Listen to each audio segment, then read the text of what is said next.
Olá!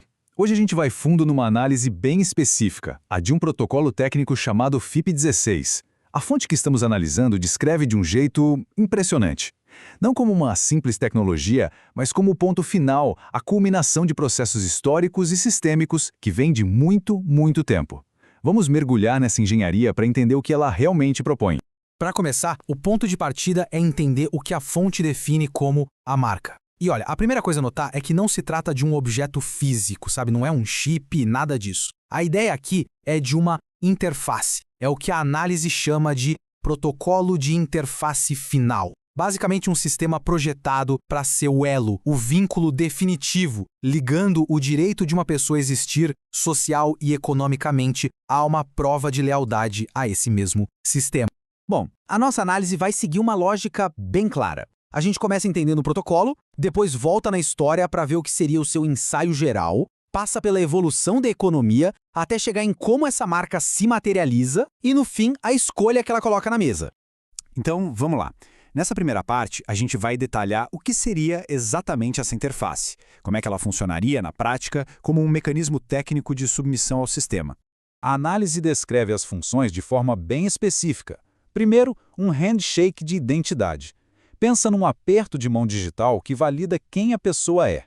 Depois, uma autenticação contínua, que fica o tempo todo verificando se o indivíduo continua alinhado.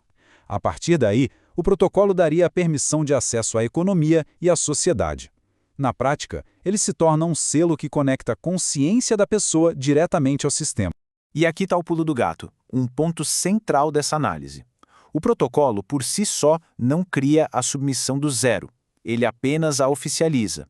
É como se fosse o carimbo final num documento que já foi assinado na mente, sabe? É a formalização técnica de uma aceitação de que não existe outra alternativa. Mas como uma ideia dessas se torna possível, plausível? A análise argumenta que essa estrutura não aparece do nada. Para entender, a gente precisa olhar para trás, para o que a fonte chama de um ensaio geral, uma preparação de terreno que foi construída sobre a base da religião institucionalizada. Essa linha do tempo mostra bem o que a fonte chama de degradação sistêmica. O ponto de partida é a comunhão que a gente vê lá em Atos capítulo 4, algo espontâneo, sem hierarquia, sem obrigação. Com o passar do tempo, a análise mostra que isso vai se transformando, vira um culto com segundas intenções de poder, de controle, e onde isso termina? Numa infraestrutura religiosa que opera na base da dependência e do custeio financeiro.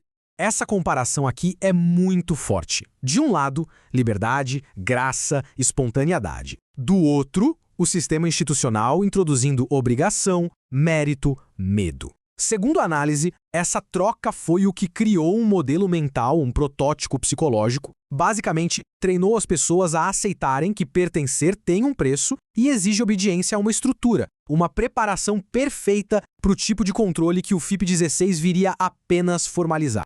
Agora, a gente entra na dimensão econômica, onde a fonte argumenta que está acontecendo uma mudança fundamental. As regras do jogo para sobrevivência dentro do sistema estão sendo reescritas. E é justamente essa mudança que faria a tal interface ser não só possível, mas necessária. Olha só essa mudança de paradigma. Antes, o sistema funcionava num runtime bem direto. O trabalho gerava valor e esse valor garantia a sobrevivência. Agora, a proposta é que, com esse protocolo final, a lógica se inverte completamente. É a identidade autenticada que gera uma prova de lealdade e é essa lealdade que concede a permissão para existir no sistema. O trabalho vira secundário.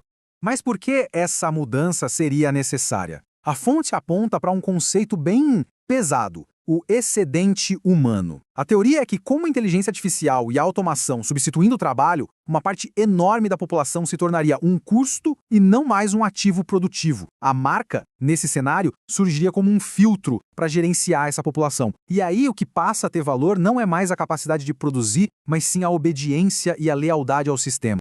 Chegamos na mecânica da própria interface. Como é que ela funciona para integrar o que uma pessoa pensa com o que ela faz? Como ela funde a crença e o comportamento num único selo de autenticação. E olha que interessante, a própria fonte faz uma autoavaliação da sua tese, e os números são bem altos. Tecnicamente, eles dão 95% de plausibilidade. Por quê? Porque já está tudo alinhado com o que a gente vê de identidade digital e automação.